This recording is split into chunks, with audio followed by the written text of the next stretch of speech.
देश में कुछ भी अच्छा होने लगे, विपक्ष जब एक मन बना चुका कि हमें हर चीज का विरोध करना है, ना मेरिट्स पे जाना, ना उसके फैक्ट्स पे जाना, सुझाव तो भूल जाइए कि किसी चीज में कुछ देना हो, पर कोई भी बात सरकार लेकर के आ रही हो और वो देश की भलाई के लिए हो, तो पहले ही तौबा कर लो, पहले ही उसके खिलाफ बोलना शुरू कर दो। जब ये रवैया विपक्ष का हो जाएगा तभी ये दिक्कत निकल करके आती है जो विपक्ष की है। अब मैं वक्त पे बाद में बोलूंगा, और पहले आशुतोष जी भी वन नेशन वन इलेक्शन पे कह रहे हैं कोई नई बात नहीं है, कोई बड़ी बात नहीं है। अरे नई बात कैसे नहीं है? अगर नहीं है तो हल्ला क्यों कर रहे हो? अगर विपक्ष को दिक्कत नहीं है तो खड़गे जी विपक्ष के नेता नहीं है क्या? उनने तो आते ही 1 घंटा नहीं लगाया, स्टेटमेंट देने लग गए, बिल्कुल गलत है, कभी नहीं हो सकता। जब जब वन नेशन वन इलेक्शन की बात हुई, विपक्ष ऐसे ही तिलमिलाता रहा है। अब आपने भी अपनी रिपोर्ट में बताया वन नेशन वन इलेक्शन इस देश में होता था, 57, 52, 57, 51, 62, 67 बहुत बार हुआ। उसके बाद गया कब? जब आपने विधानसभा भंग करनी शुरू करी। आपने करी 68 में, 69 में लोकसभा भंग करी, उसके बाद यह बिगड़ा। आज देश में खर्चा कम हो, हमारे जो मॉडल कोड ऑफ कंडक्ट हमेशा लगा रहता है, उससे हम बाहर निकल कर आ सके, जो गवर्नेंस हम बेटर कर सके, उसके लिए एक वाइड कंसल्टेशन करके 18,000 पेजेस से ऊपर की एक रिपोर्ट दी गई। जो पहले रिपोर्ट लॉ कमीशन दे चुका है, जो पहले रिपोर्ट इलेक्शन कमीशन दे चुका है, 2015-2018 में पार्लियामेंट्री कमिटीज सजेस्ट कर चुकी है, वही बात कही। पर दिक्कत देखिए, दिक्कत यह है कि ये क्यों कर रहे हैं? हमें कुछ करना नहीं, दूसरे को करने देना नहीं, देश की भलाई है तो बिल्कुल नहीं। अगर ये आपका रवैया है तो ये देश के हित का रवैया नहीं है। कभी तो हित का भी स्टैंड लीजिए। रही बात वक्फ की, वक्फ का बिल लेकर के आए, हमारी कमिटमेंट है। देखिए नविका जी, हमने जो अपने मैनिफेस्टो में लिखा, हमने वन नेशन वन इलेक्शन लिखा, वक्फ को लेकर के हमारी कमिटमेंट है। हमने अपनी सरकार बनते ही पहले 100 दिनों में इन सब कामों को करके दिखाया। अब हम कंसल्टेशन करते हैं तो इनको दिक्कत, अगर हम ना उनसे सुझाव लिए जाए तो इनको दिक्कत। अब वक्फ का बिल लेकर के आए और हमने जेपीसी में भेजा, अब जेपीसी उसकी चर्चा कर रही है, देश भर में चर्चा हो रही है, तब आपको मिर्ची क्यों लगती है? और रही बात आशुतोष जी जो यूटर्न की बात कर रहे थे, यूटर्न एक बार अपने नेता का भी याद करिएगा। रफेल पे, पेगासस पे, कितनी चीजों पे जाकर के यूटर्न लिया। अरे कोर्ट में जाकर एक लंबी फहरिस्त है, कहेंगे तो पढ़ के सुना देता हूं, किस किस कोर्ट में जाकर के आपने कब कब माफी मांगी कि भैया मैंने गलत से आपको आरोप लगा दिया था, मुझे माफ कर दीजिए। देखिए मेरा बस कहना नविका जी इतना है, एक स्टैंड तो होना चाहिए। अगर देश के लिए कोई एक ऐसी चीज आ रही है जिस पर व्यापक चर्चा करके उसमें देश के खर्च को कम किया जा सकता है। कहां 51 के चुनाव में 11 करोड़ का खर्च था, 2014 में 30,000 करोड़ का हुआ, 2019 के अंदर 60,000 करोड़ का हुआ। अगर इस पर एक चर्चा हो और देश के हित में एक फैसला आ सके तो कभी तो कोई तो ऐसा मोड़ होगा जहां पे विपक्ष आके साथ खड़ा होगा और कहेगा आइए हम आपके साथ हैं, हम देश के इस हित के फैसले में अपना सुझाव भी देते हैं और इसका समर्थन भी। आपने तमाम जो सवाल किए वो आशुतोष वर्मा जी से किए, लेकिन मुझे लगता है जहन में आपके राहुल गांधी हैं, तो जवाब मैं लोकेश जिंदल से ले लूं। आशुतोष जी, अच्छा आप पहले काउंटर कर दीजिए फिर लोकेश जिंदल। मैं दोनों के लिए थे, तो एक ही पार्टी है सब। मैं एक मिनट मैं नहीं कोई बात। देखिए फिर मैं कह रहा हूं कि ये जो भारतीय जनता पार्टी और भारतीय जनता पार्टी के जो सिंपैथाइजर्स हैं वो ये कोशिश करना चाह रहे हैं कि विपक्ष में खलबली है, वो नहीं है।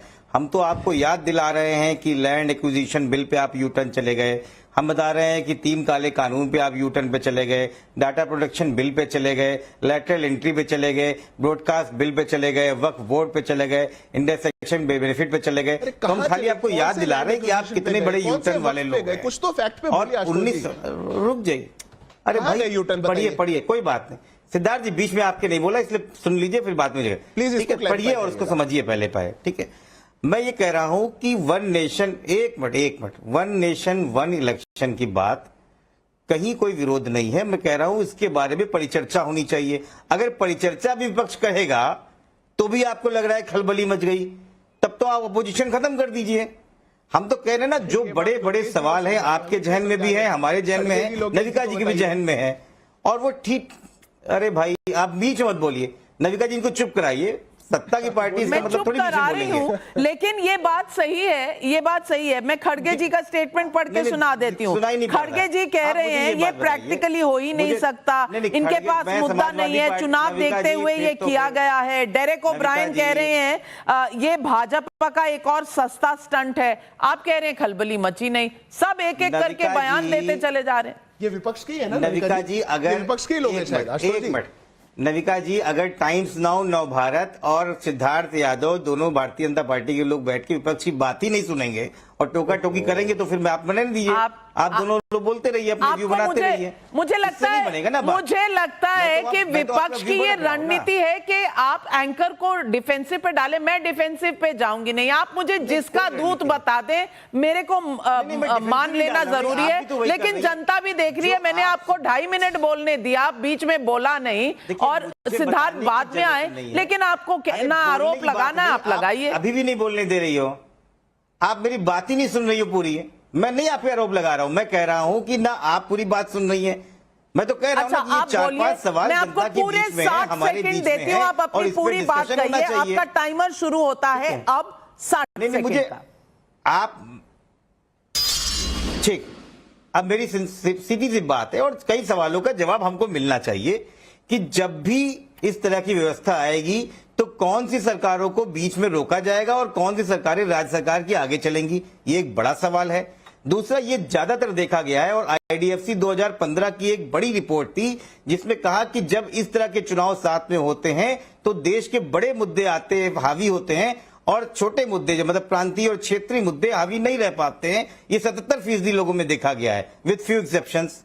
उसके बाद 5 साल में अकाउंटेबिलिटी किस तरीके से होगी, और उसके बाद अगर मान लीजिए मध्यवर्ती चुनाव हो गए तो क्या होगा। ये सवाल हमारे पास भी है, आपके पास भी है। ये सवाल का जवाब मिले और एक बड़ा काम हो, इसमें देश में स्वागत करना चाहिए सबको। लेकिन मुझे लगता है कि आप अपने यूटर्न से निकल नहीं पा रहे हैं और एक नया शिगुफा छोड़ रहे हैं। आप रणनीति लेके आइए, बात कीजिए विपक्ष से। आप अलाउ करेंगे तो मैं देता हूं।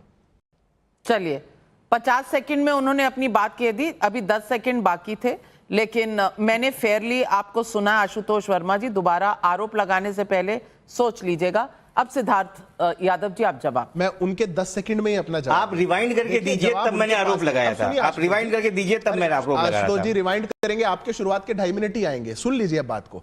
अब आपके पास क्या, अब मैं आपके 10 सेकंड में आपका जवाब देता हूं।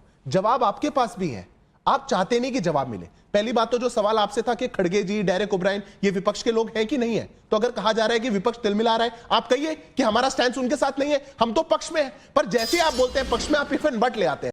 अब आपका इफ एंड बट क्या आया कि देश में देश के मुद्दे हावी रहेंगे, स्टेट के मुद्दे हावी नहीं रहेंगे। जहां जिन राज्यों में 7 चुनाव होता था, इस बार लोकसभा के अंदर हुए, वहां पे क्या होता था, उड़ीसा ने इतनी बार केंद्र में किसी और को चुना, राज्य में किसी और को चुना। तो या तो आप देश की जनता को मूर्ख मानते हैं, या तो आप कहेंगे कि देश की जनता इतनी प्रूडेंट नहीं है कि वो केंद्र में किसी और को चुने और विपक्ष और स्टेट में किसी और को चुने, या तो आपका मत ऐसा है। पर इस पे भी हम सार्थक चर्चा कर सकते हैं। आपकी समस्या यह है आशुतोष जी, कोई भी निर्णय अगर लिया जा रहा है, आप उसमें अपना सजेशन बाद में देते हैं, टंगड़ी पहले घुसाते हैं। टंगड़ी मत घुसाइए, आप कहिए जो भी सार्थक चर्चा होगी। आपने कहा कि अगर मध्यवर्ती चुनाव होगा तो क्या होगा, यह सवाल का जवाब अगर आप प्रेस कॉन्फ्रेंस सुन लेते तभी मिल जाता। आज हुई है कैबिनेट की प्रेस कॉन्फ्रेंस, मध्यवर्ती चुनाव होगा तो जो बीच में सरकारें गिरी जाती हैं, जैसे पहले गिरी जाती थी ना, जब से प्रॉब्लम हुई 68, 69, 70, ये बीच में सरकार गिर जाती है, कोई और सरकार ले आता है, चुनाव ले आता है, इन सब का भी एक टाइम फ्रेम सेट रहेगा। बीच में अगर गिरी है तो या तो जितने लोग चुनकर आए उनको अपनी सरकार बनानी पड़ेगी, इलेक्टेड रिप्रेजेंटेटिव्स को, जो व्यवस्था है संवैधानिक। तो आप चाहेंगे तो आपको सारे जवाब मिलेंगे। आप जवाब चाहते नहीं, आप चाहते हैं मात्र क्रिटिसिज्म, टंगड़ी घुसाना। ये आपकी समस्या है। लोकेश जिंदल, अब मेरा सवाल आपसे है, मध्यवर्ती चुनाव जितने हुए, मुझे लगता है 90 से 100 के बीच में मध्यवर्ती चुनाव हुए, आर्टिकल 356 लगाया गया, और ये सारा दुरुपयोग जो हुआ है वो कांग्रेस के शासन में हुआ है। और आज वही कांग्रेस वाले कह रहे हैं, अरे ये लोग तो चाहते ही नहीं कि स्टेट और रीजनल पार्टीज जो हैं वो स्ट्रांग हो। मैं पूछना चाहती हूं, 356 आर्टिकल जब आप इस्तेमाल करते थे, कांग्रेस पार्टी जब शासन में थी, तो क्या ये जनता के बेहतरी के लिए था? क्या ये रीजनल पार्टीज को बढ़ावा देने के लिए था? आज ये सवाल जो उठ के आ रहा है, ये एक पहला अगर ऑब्जेक्शन है, तो क्या ये थोड़ा हिपोक्रिटिकल नहीं है? नमस्कार नाविका जी, मैं सर्वप्रथम ये क्लियर कर दूं कि कांग्रेस काल में जो वन नेशन वन इलेक्शन था और अब जो वन नेशन वन इलेक्शन है, इसमें जमीन आसमान का फर्क है। कांग्रेस काल में केंद्र और राज्य दोनों में कांग्रेस की सरकारें हुआ करती थी, जिसके कारण जो है ये कन्वीनियंट था कि हर 5 साल बाद संभव था कि इस केंद्र में और राज्य की इलेक्शन एक साथ